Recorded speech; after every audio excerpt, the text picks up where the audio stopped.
Hello everybody, welcome to Deep Dive Tech. Kindly subscribe to the channel and click on the bell button.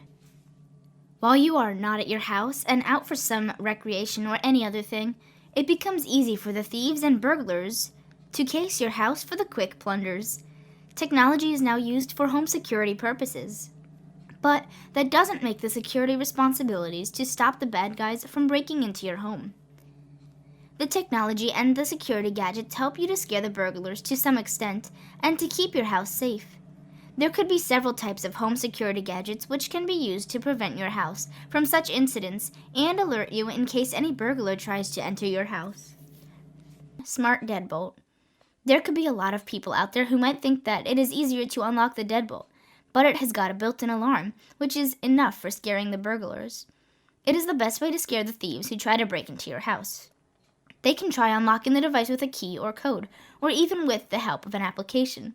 But when you first set it, hardly anyone can break into your house.